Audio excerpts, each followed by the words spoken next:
Undercover owner orders brisket at his own diner, stops cold when two waitresses whisper, "He's back." The bell above the door chimed the same way it had a decade ago. Jacob Reed stepped into the diner and felt his chest tighten. The black and white checkered floor was the same. The red vinyl booths were the same. Even the smell, coffee, grease, and something sweet baking in the back, was exactly as he remembered. But he wasn't supposed to remember any of it. Because according to every official record in the county, Jacob Reed had burned to death 10 years ago. He adjusted the baseball cap lower over his eyes and walked to the counter. His hands didn't shake, but they wanted to. Every instinct told him to turn around and leave. Coming here was reckless. Dangerous, even. But he had to know. "Sit anywhere you like, hon," called a waitress from behind the register. She was young, maybe mid-20s, with her hair pulled back in a messy bun. Jacob didn't recognize her. That was good. He slid into a booth near the window, not his old favorite spot, but close enough to watch the kitchen. Through the order window, he could see the grill, the prep station, the walk-in cooler door with the dent he'd put in it himself when a delivery guy wasn't paying attention. Everything was familiar. Everything was wrong. The waitress appeared beside him with a menu and a tired smile. Her name tag read Cassie. "What can I get you to drink?" "Coffee." "Black." Jacob kept his voice flat, unremarkable. "You got it." As she walked away, Jacob scanned the room. There were maybe a dozen customers scattered across the diner. An older couple by the jukebox. A construction worker at the counter.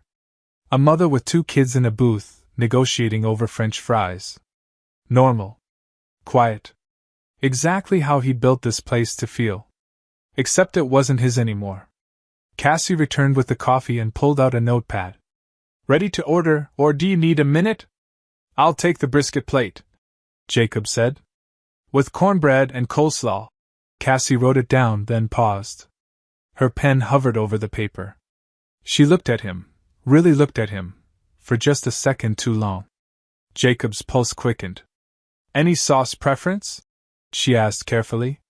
"Whatever the kitchen recommends." She nodded and walked away, but Jacob noticed the change in her stride. It was faster. Purposeful.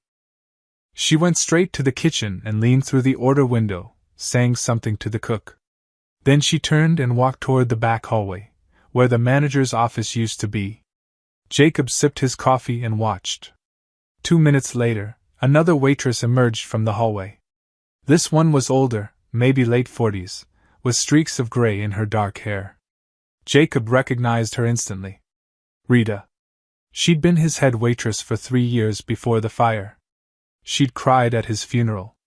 He'd seen the photos online. Rita picked up a coffee pot and made her way around the room, refilling cups and chatting with customers. She moved slowly, casually, but Jacob could see it, the way her eyes kept flicking toward his booth. She knew. Rita stopped at the table next to his, pouring coffee for the construction worker. As she leaned over, she said something quietly to Cassie, who had returned to fold napkins at the service station. Jacob couldn't hear the words, but he read Rita's lips. "He's back." Cassie's face went pale. She glanced toward Jacob's booth, then quickly looked away. Jacob's hand tightened around his coffee mug. "He's back." That phrase. Those 2 words. They weren't random. 10 years ago, when the diner was his, "He's back," was code. It's what the staff said when Victor Drummond walked in, a loan shark who used to show up unannounced, looking for payments Jacob didn't owe. The phrase meant be careful. Don't provoke him. Wait until he leaves. It meant danger. And now, 2 women who should have believed he was dead were using that exact phrase. Jacob set down his mug and forced himself to breathe slowly. His instinct screamed at him to leave, to get out before anyone else recognized him. But he stayed in the booth, staring out the window like a man with nothing to hide. Because if Rita and Cassie knew he was alive, someone else might too. And whoever that someone was, they were the reason he'd stayed hidden for 10 years. The brisket arrived 15 minutes later. Cassie set the plate down without meeting his eyes. Anything else I can get you? I'm good. Thanks. She walked away quickly. Jacob looked down at the plate. The brisket was sliced thin, the edges dry and gray. The cornbread was pale, undercooked in the center. The coleslaw was drowning in mayonnaise. This wasn't his recipe. Not even close. He cut into the brisket and took a bite. It was bland. Tough. The smoke flavor was artificial, like it came from a bottle instead of a proper oak fire. Jacob set down his fork. Someone had changed everything. The suppliers. The recipes. The care. This wasn't just a diner under new management.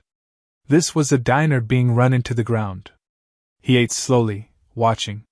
Rita moved through the room with the same calm efficiency she'd always had, but every few minutes, her eyes drifted toward his booth. Cassie stayed near the kitchen, whispering to the cook, a guy Jacob didn't recognize. Then the back door opened, and a man in a cheap suit stepped out of the manager's office. Jacob froze. The man was tall, broad-shouldered, with slicked back hair and a gold watch that caught the light. He stood at the edge of the dining room, arms crossed, surveying the diner like he owned it. Because legally he did.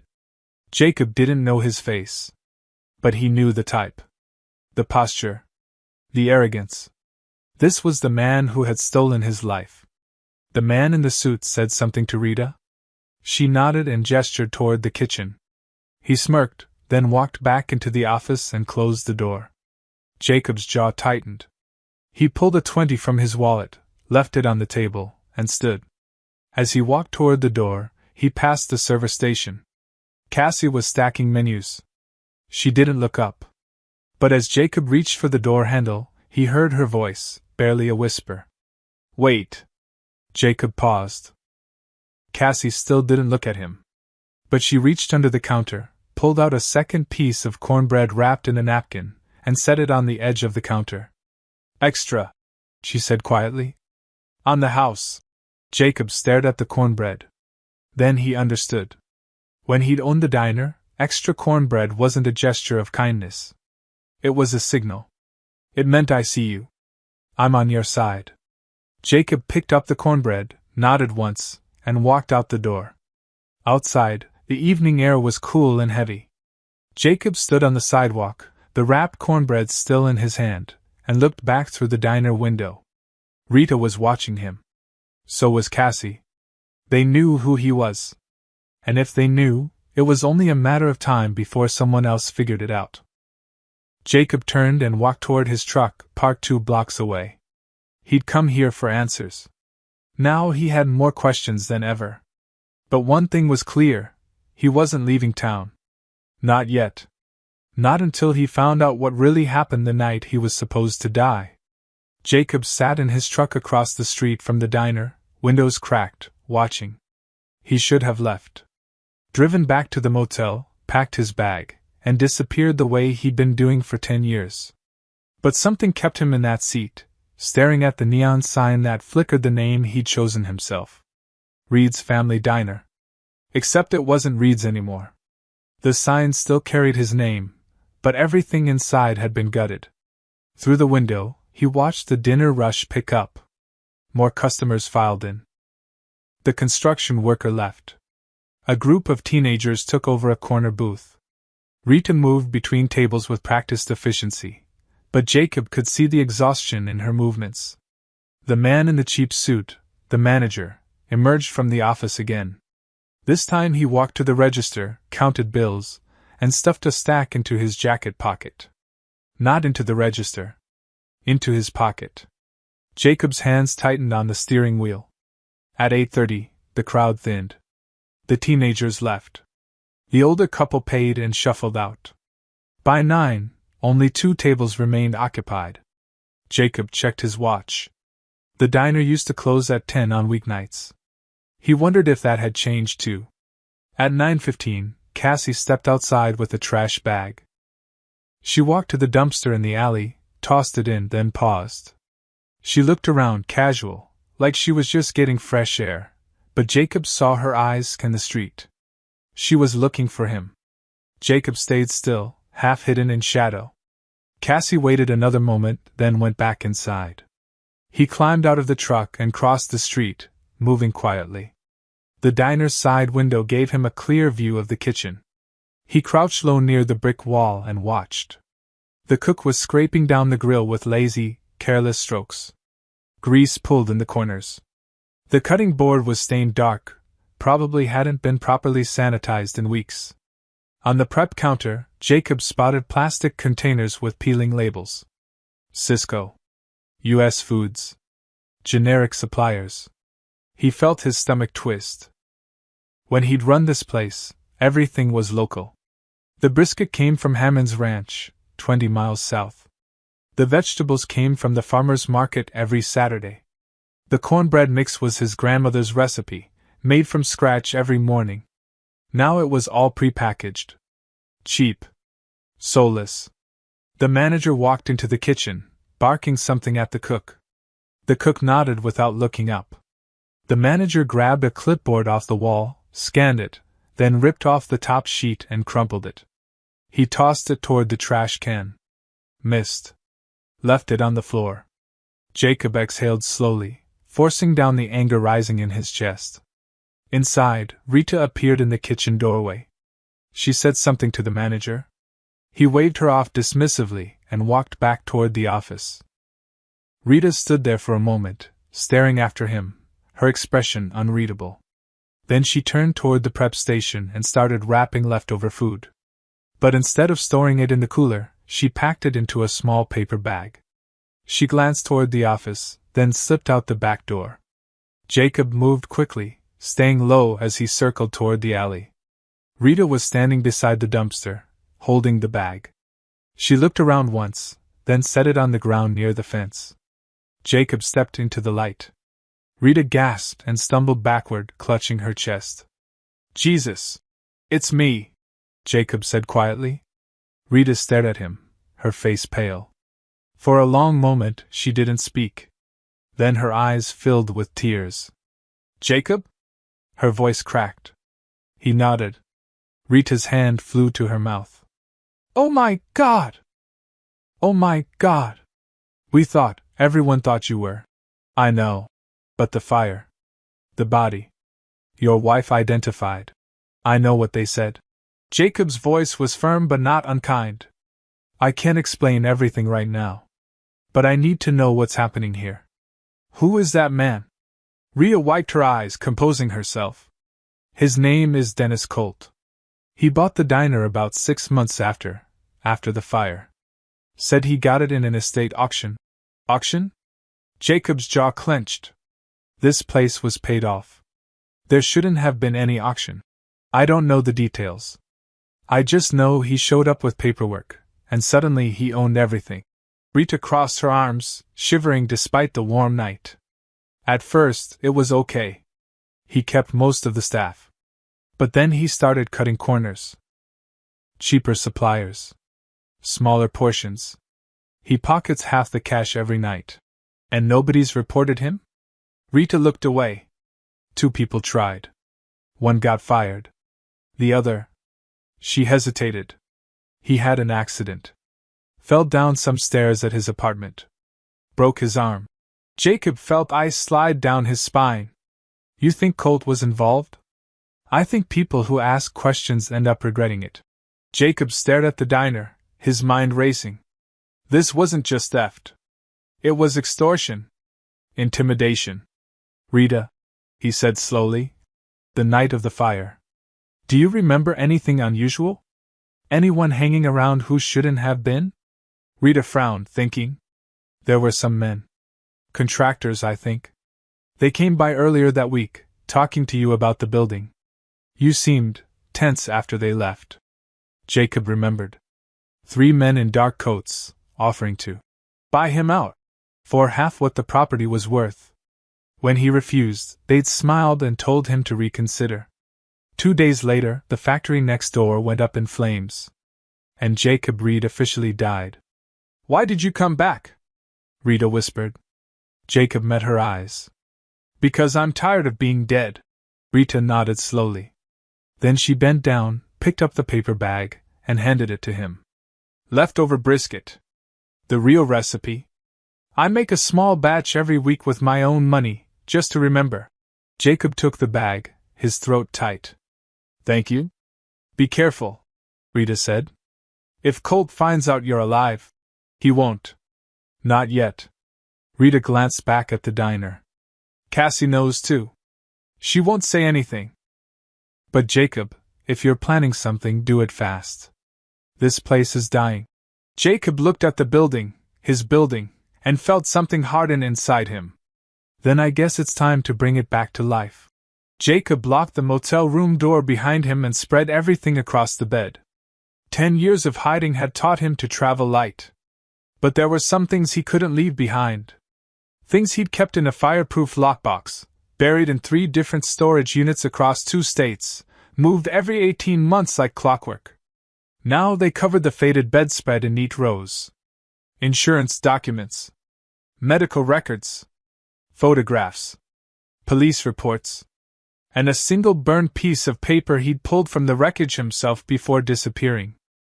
Jacob sat on the edge of the bed and picked up the first photograph. It showed the diner on opening day, 12 years ago. He stood in front with his wife, Sarah, both of them grinning like idiots. Behind them, Rita was visible through the window, setting tables. He set it down and picked up the next one. The factory fire. The building next door to his diner, reduced to a blackened shell. The photo had been printed from a newspaper article, the headline reading, "Local factory fire claims 1 life." That life was supposed to be his. Jacob pulled out the police report he obtained through a lawyer 3 years after the fire, paid in cash, filed under a fake name. The report was brief. Almost suspiciously brief. Fire originated in the factory's electrical room. Victim identified as Jacob Reed, 34, owner of adjacent property. Body recovered from scene, identified by dental records and wedding ring. Cause of death, smoke inhalation. Investigation closed. Jacob's finger traced the last line. Investigation closed. They'd wrapped it up in less than a week. No follow-up. No questions about why the factory's owner had suddenly sold the property 2 days before the fire. No questions about why Jacob Reed's diner deed had been transferred to a holding company within a month. He picked up another document. The insurance payout summary. His wife had received it 6 weeks after his death. $200,000. She'd moved to Oregon with it, and remarried within a year. Jacob didn't blame her. He'd made sure she thought he was dead. It was safer that way. But the insurance company hadn't questioned anything either. They'd paid out fast, too fast for a suspicious death. Someone had wanted this closed. Buried. Forgotten. Jacob opened his laptop and pulled up the digital files he'd been compiling for 3 years. Property records. Business licenses. Tax filings. He typed in the name of the holding company that had taken ownership of his diner after the fire. Drummond Holdings LLC. His blood went cold. Victor Drummond. The loan shark. The man his staff had been trained to watch for.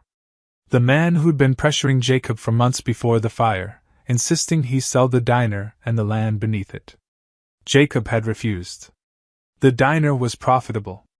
The property was his. He owed Drummond nothing. So Drummond had taken it anyway. Jacob clicked through the records. Drummond Holdings had owned the diner for 3 years after the fire, then sold it to another company. That company had flipped it 6 months later. And then, 2 years ago, it had been purchased by a new buyer. Colt Enterprises. Dennis Colt. Jacob leaned back, his mind connecting pieces he'd been too afraid to see before. Colt wasn't just some opportunist who'd bought a failing diner. He was part of the chain. Maybe he didn't know about the fire. Maybe he did. But the connection to Drummond meant this went deeper than Jacob had imagined.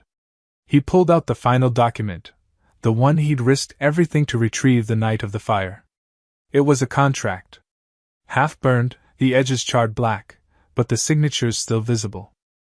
A sales agreement between Drummond Holdings and the factory owner, dated 2 days before the fire. The sale price was listed as $1.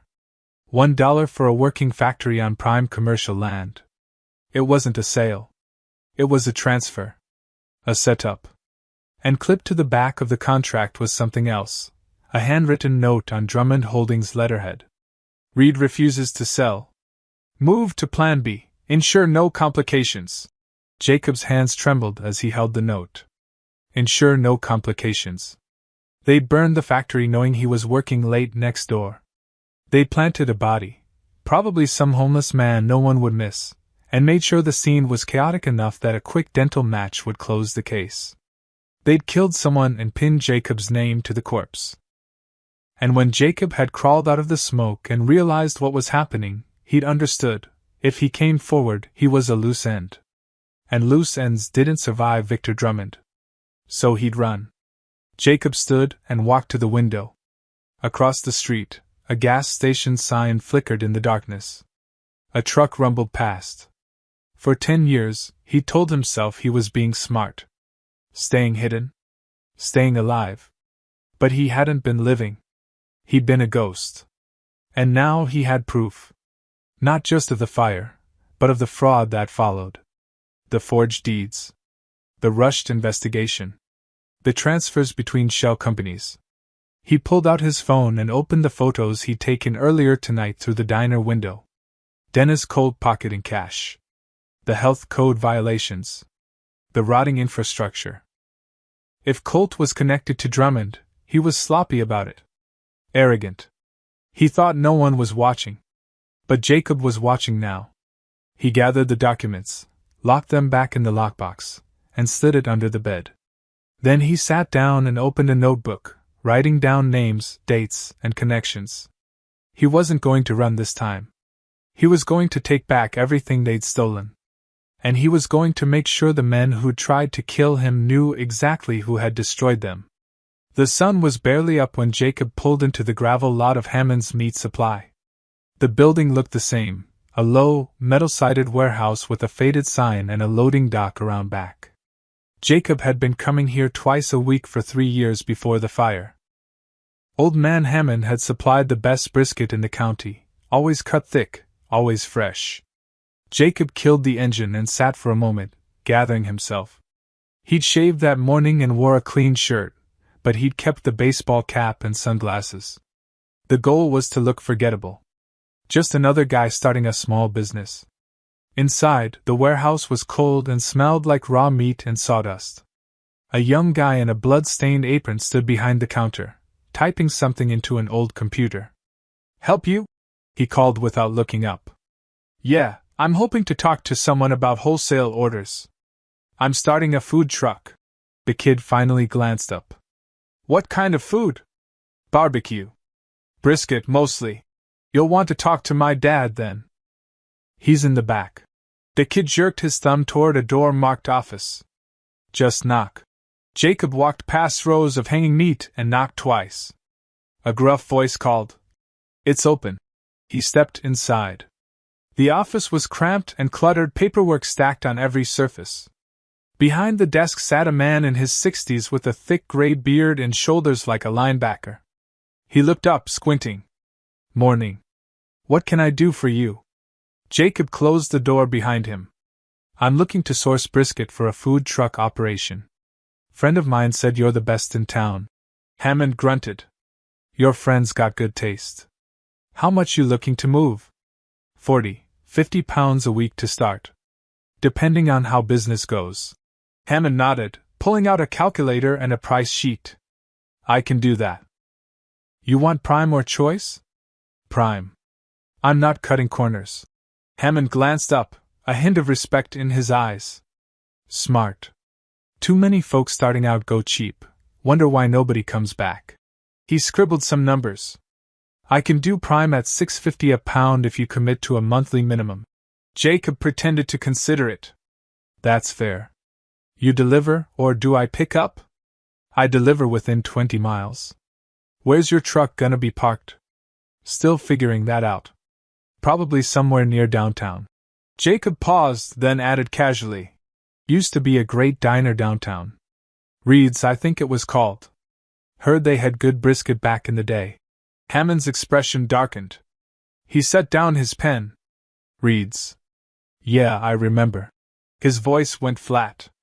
Used to supply them. Good people. Owner died in a fire about 10 years back.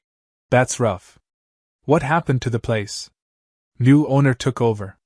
Guy named Colt. Hammond leaned back in his chair, crossing his arms.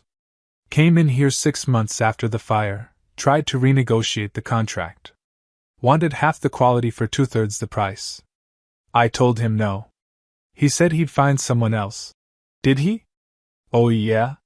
Switched to some bulk distributor out of the city. Frozen garbage. Hammond shook his head. I drove by there a few months ago. Saw the menu.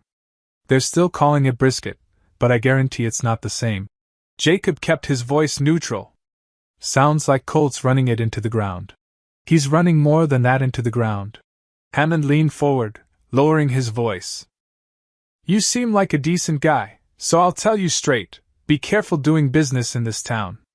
There's people who don't like competition. And they don't play fair. Jacob's pulse quickened. What do you mean? Hammond hesitated, then sighed. About 2 years ago, a woman opened a breakfast spot 3 blocks from Reed's. Good food, fair prices.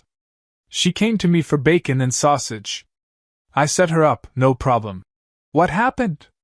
Health inspector showed up a week later. Found violations that weren't there. She got shut down for a month. By the time she reopened, half her customers were gone. She closed for good 6 months later. Hammond's jaw tightened. Then there was a guy who tried to open a sandwich shop. His building had a small fire. Electrical, they said. He didn't reopen. Jacob felt his hands curl into fists under the table. You think Colt was behind it? I don't think anything. I'm just telling you what happened. Hammond met his eyes. This town's got a short memory for some things and a long memory for others. Reed's used to be the heart of downtown. Good jobs. Good food. Community spot. After it changed hands, things got darker. Nobody reported it? Hammond laughed bitterly. To who? The sheriff?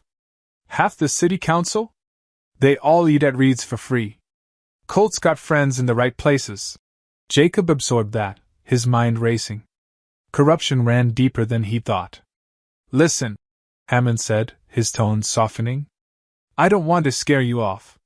If you're serious about this food truck, I'll supply you, and I'll make sure you get good product. But keep your head down. Don't make waves. And if Colt or anyone connected to him comes sniffing around, you smile, you nod, and you don't ask questions. Jacob stood, extending his hand. I appreciate the advice. And the honesty. Hammond shook it firmly. Come back when you're ready to place that first order. I'll take care of you. Jacob walked out of the warehouse and climbed back into his truck.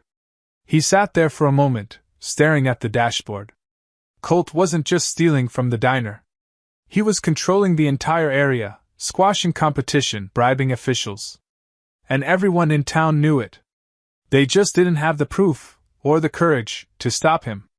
Jacob started the engine. But he had both now. Jacob returned to the diner just before closing time. He parked in the same spot as before, 2 blocks away, and waited. Through the window, he watched the last few customers trickle out.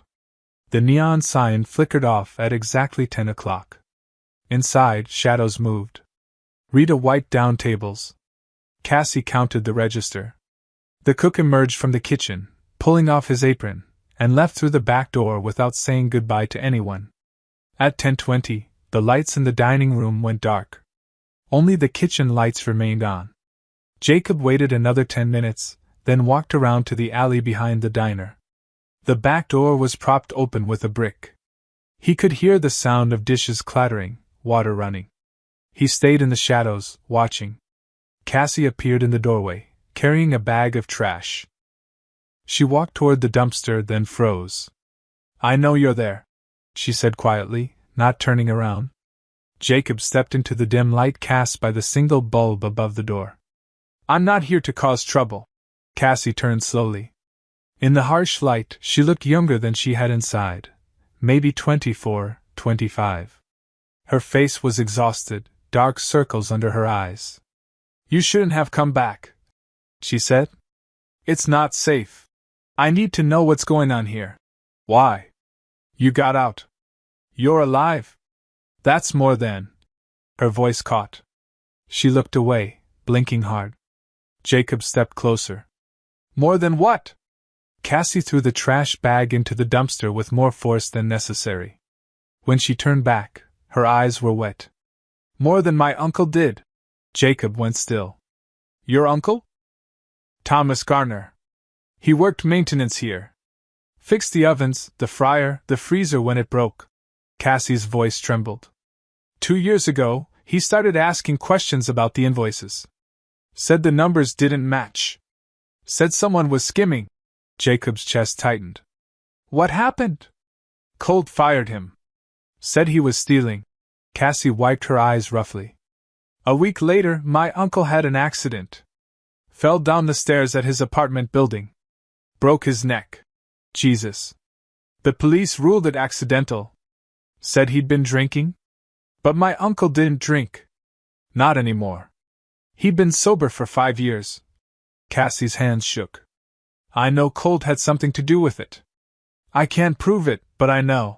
Jacob felt rage building in his chest, cold and precise. Why did you stay? Because I need the money. Because jobs are hard to find in this town, and if I quit, Colt makes sure nobody else hires me. She laughed bitterly. And because someone needs to remember what this place used to be. Rita told you who I am. Cassie nodded. She recognized you the first night. Made me swear not to say anything. But I knew anyway. I've seen the old photos she keeps in her locker. You look different now, but... She gestured at his face. Your eyes are the same. Jacob pulled off his sunglasses, meeting her gaze directly. I need your help. To do what? Take down Colt? You think you're the first person to try? Cassie shook her head. He's got the health inspectors paid off. The fire marshal. Half the cops. You can't touch him. I'm not trying to touch him. I'm trying to bury him. Jacob's voice was steady. But I need proof. Real proof. Not just witness statements. Cassie stared at him for a long moment. Then she glanced back at the kitchen door. Rita's still inside. If you're serious about this, she needs to hear it too. They found Rita sitting at the counter, going through receipts with a calculator. She looked up when they entered, her face pale. Cassie, what are you? She saw Jacob and stood quickly. You can't be in here. If Colt comes back. He won't, Cassie said. He's at the casino. He goes every Monday night after closing. Rita looked between them, then slowly sat back down. What do you want, Jacob? I want documents. Bank records, invoices, anything that shows the fraud. I've got the arson evidence. I've got the forged deed. But I need proof of what he's been doing now. Rita was quiet for a moment. Then she reached under the counter and pulled out a key. There's a filing cabinet in the office. Bottom drawer. Colt keeps 2 sets of books, one for the IRS, one for himself. She set the key on the counter. He thinks I don't know where he hides the real one. But I've been here long enough to see everything. Jacob picked up the key. Why didn't you use this before? Because I'm a waitress, Jacob. Who's going to believe me? Rita's voice cracked. But you? You're the legal owner.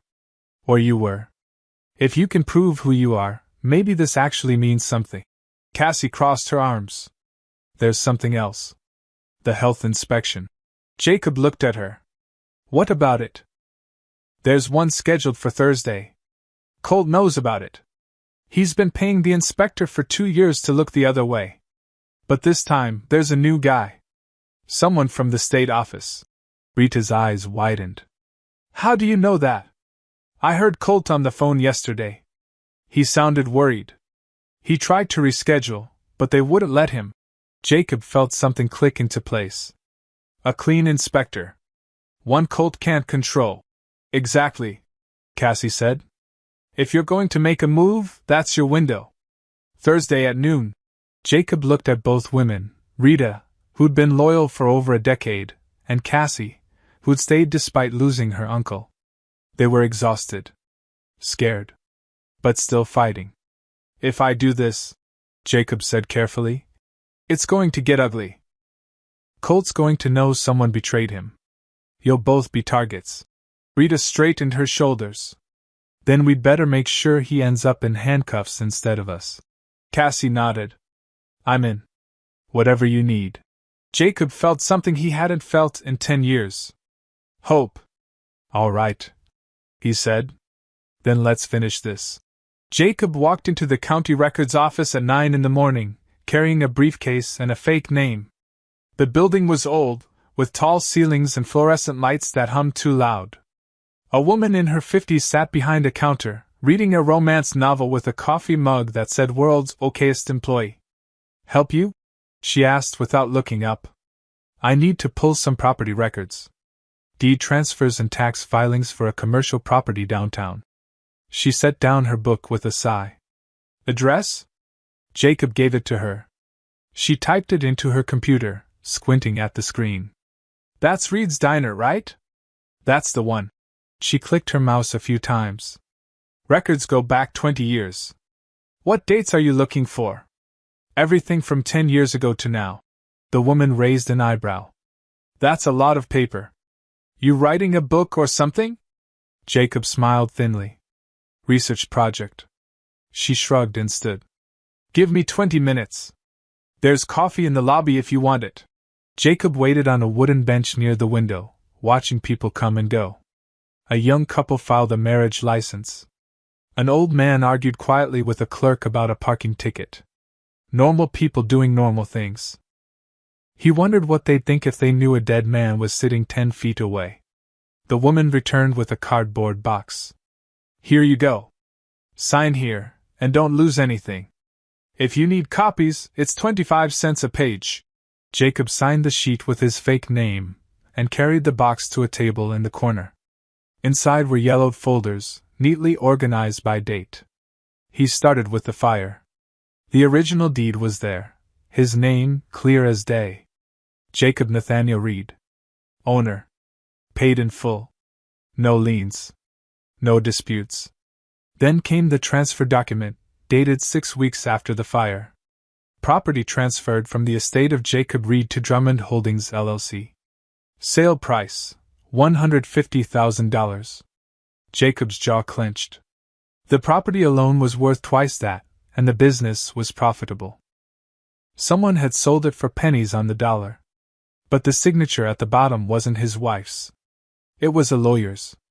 Someone named Martin Voss, listed as executor of his estate. Jacob had never heard of Martin Voss. He'd never appointed an executor. His will had been simple. Everything went to Sarah, his wife. She was supposed to make those decisions. He pulled out his phone and searched the name. Martin Voss. Attorney at law. Specializing in estate liquidation and probate. And according to his website, he'd retired 5 years ago. Moved to Florida. No forwarding contact. Convenient. Jacob kept digging. The next transfer came 3 years later. Drummond Holdings sold the diner to a shell company called Apex Ventures for $200,000. 6 months after that, Apex Ventures sold it to Colt Enterprises for $175,000. Each time, the property lost value. Each time, it changed hands between companies with no real business history. It was money laundering. Plain and simple. And every transaction had been approved and notarized by the same county clerk. Jacob took photos of every document.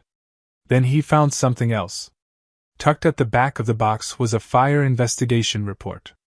Not the public summary, the full report, 30 pages long, with photos and witness statements. Jacob flipped through it, his heart pounding. The investigator had noted multiple points of origin. Accelerant detected in 3 separate locations. Signs of forced entry at the factory's electrical room. In other words, arson. But at the bottom of the report, someone had stamped a note in red ink. Investigation closed per city order. No further action required. Jacob stared at the stamp. City order. Someone in the local government had shut this down. Made sure it went away. He kept reading. One of the witness statements caught his eye. I saw two men leaving the factory around 10 p.m., an hour before the fire started. They were carrying duffel bags and talking to someone in a black SUV.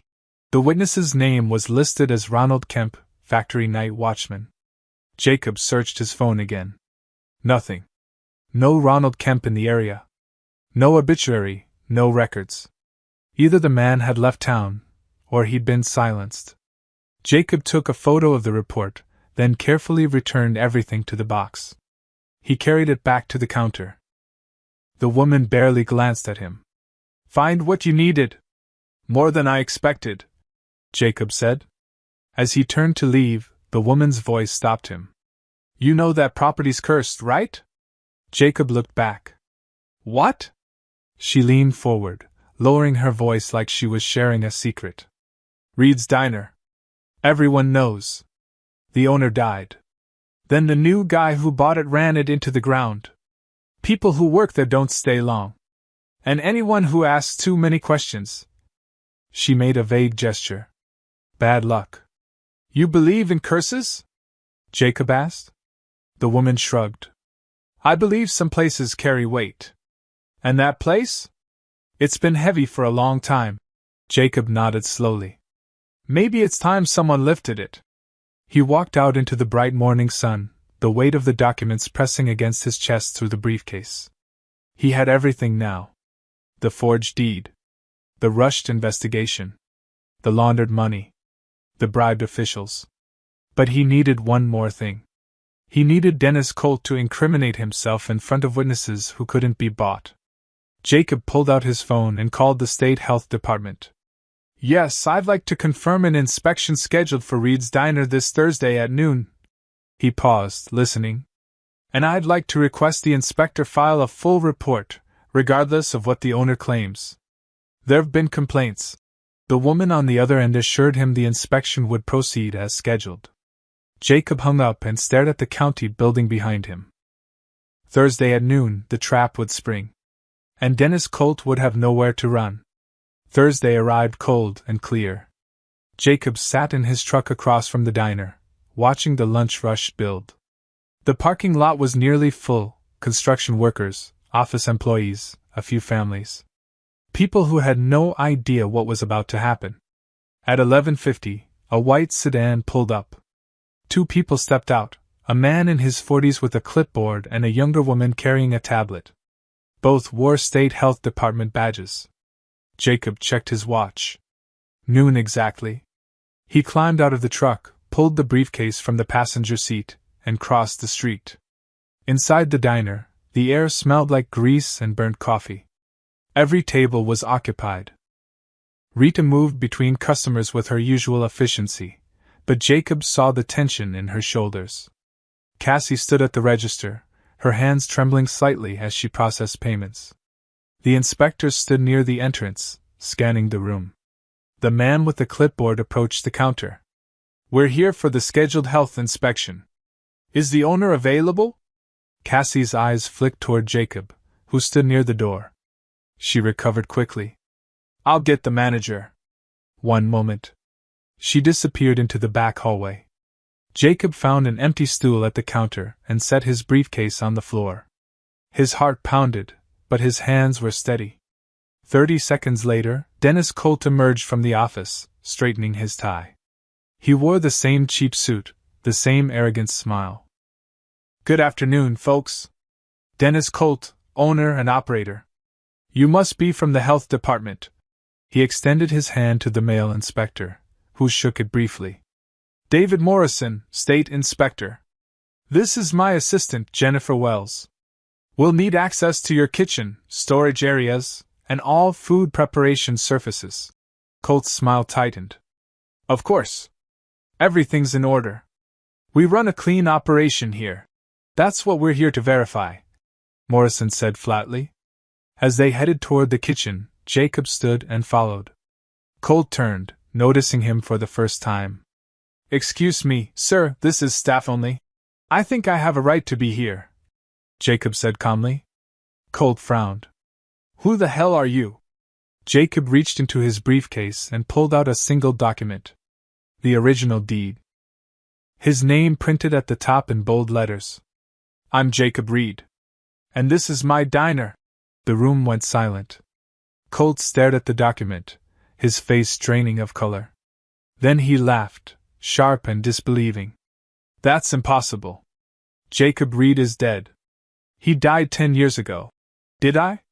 Jacob pulled off his baseball cap, meeting Colt's eyes directly. Funny. I feel pretty alive. Morrison stepped forward.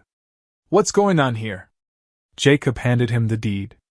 This property was fraudulently transferred after a staged arson. I have documentation proving the fire was intentional, the sale was illegal, and every subsequent transaction was part of a money laundering operation. Morrison examined the document, his expression unreadable. These are serious accusations. And I have serious evidence. Jacob pulled out a thick folder. Forged signatures. Shell companies. Bribed officials. It's all here. Colt's face twisted with rage. You're insane. You can't just walk in here and what? Jacob's voice was ice. Take back what's mine. Watch you get arrested for fraud, extortion, and conspiracy to commit murder? Murder? Morrison's eyes narrowed. Thomas Garner. Maintenance worker. Died 2 years ago after questioning financial irregularities. The police called it an accident.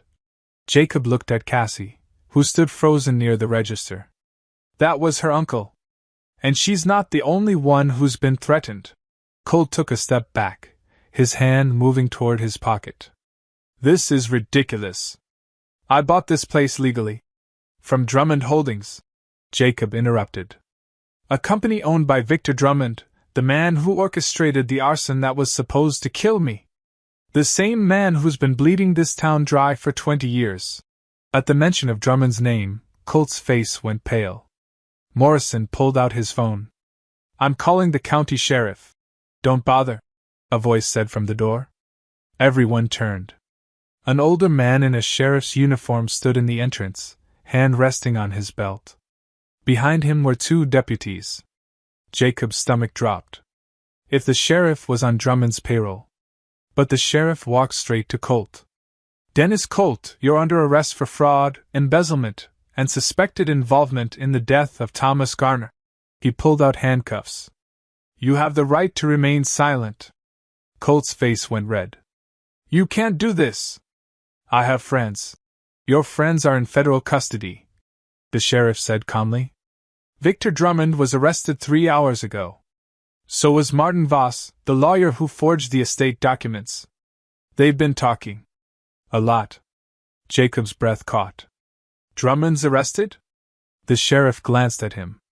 FBI's been building a case for 2 years. Racketeering, wire fraud, extortion. When we heard you were alive and had documentation, it sealed everything. He nodded at Jacob. You got lucky, son. You came back at exactly the right time.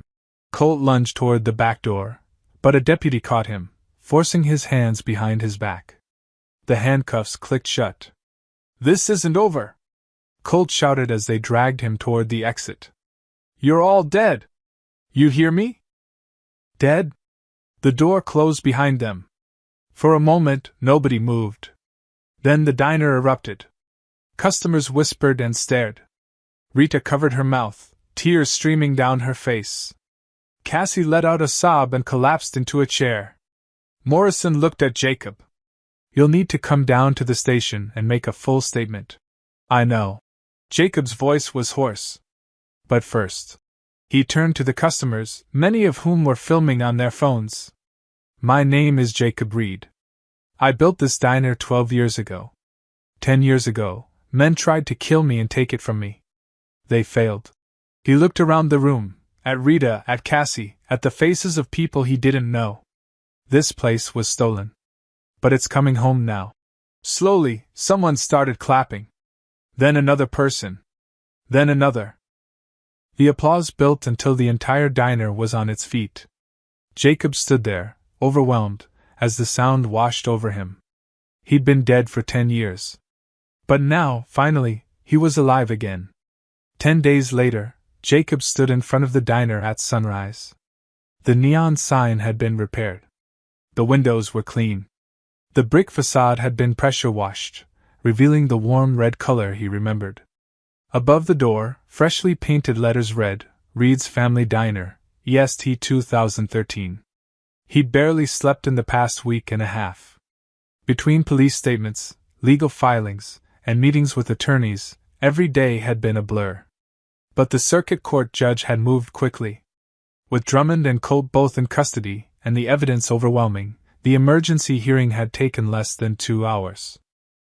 The deed was restored. The diner was his again. Jacob unlocked the front door and stepped inside. The dining room smelled like fresh paint and lemon cleaner. Rita and Cassie had spent the last 3 days scrubbing every surface. The old booth cushions had been reupholstered. The cracked floor tiles had been replaced. It wasn't perfect yet, but it was getting there. In the kitchen, the real work had begun. Jacob had called Hammond the day after Colt's arrest.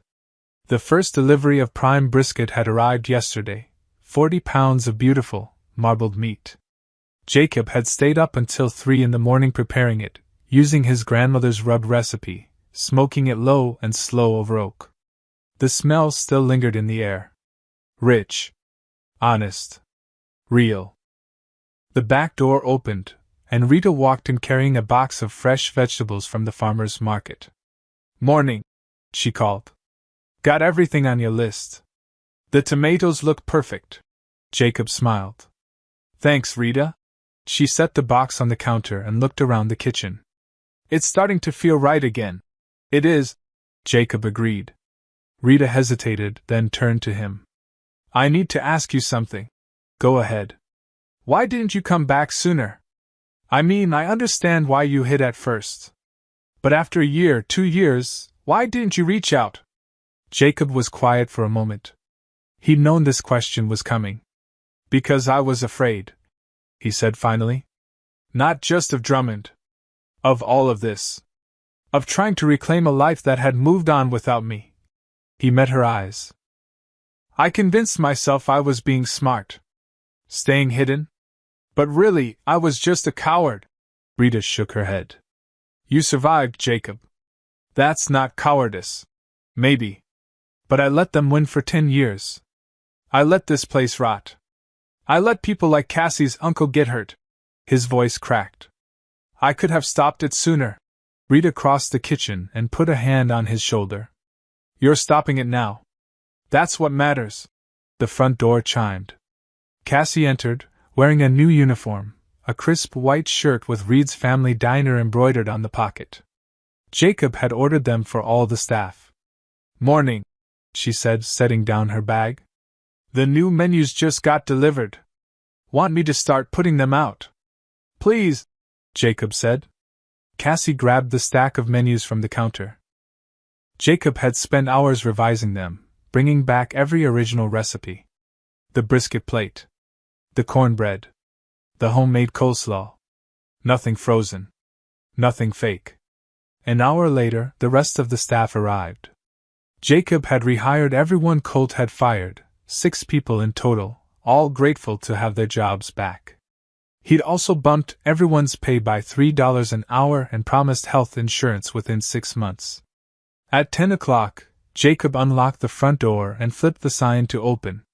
Within 5 minutes, the first customer walked in. It was Hammond, the meat supplier, grinning under his gray beard. "Heard you were reopening today," he said. "Figured I'd be your first customer." Jacob laughed and shook his hand. "Glad to have you." Hammond ordered the brisket plate. When it arrived, thick slices of perfectly smoked meat, golden cornbread, and tangy slaw, he took one bite and closed his eyes. "Now that's what I remember." Word spread fast. By noon, the diner was packed. People Jacob hadn't seen in 10 years walked through the door. Former regulars. Old friends. Neighbors who'd thought he was dead. Some cried when they saw him. Others just shook his hand, speechless. One older woman hugged him tight and whispered, "Welcome home." Jacob stood behind the counter, watching the room fill with life. Laughter. Conversation. The clatter of silverware, and the hum of a community coming back together. Rita worked the floor with a lightness he hadn't seen in years. Cassie smiled as she poured coffee, no longer looking over her shoulder. This was what he'd built. What he'd fought for. What he'd nearly lost. At 2 o'clock, during a brief lull, Jacob walked to the back office. On the wall, he hung a framed photograph, the one from opening day, 12 years ago. Him and Sarah, grinning in front of the diner. Next to it, he hung something else. A newspaper clipping from last week. The headline read, "Local man returns from the dead, reclaims stolen business." Below that, he pinned the original deed. His name. His signature. Proof that some things couldn't be erased, no matter how hard people tried. Jacob stood there for a moment, staring at the wall. Then he heard Rita call his name from the dining room. "Jacob! We need more brisket!" He smiled. "Coming!" He turned and walked back into the kitchen, into the noise, the heat, the beautiful chaos of a diner full of people. He'd been gone for 10 years. But he wasn't gone anymore. Jacob Reed was home. And this time, he wasn't going anywhere.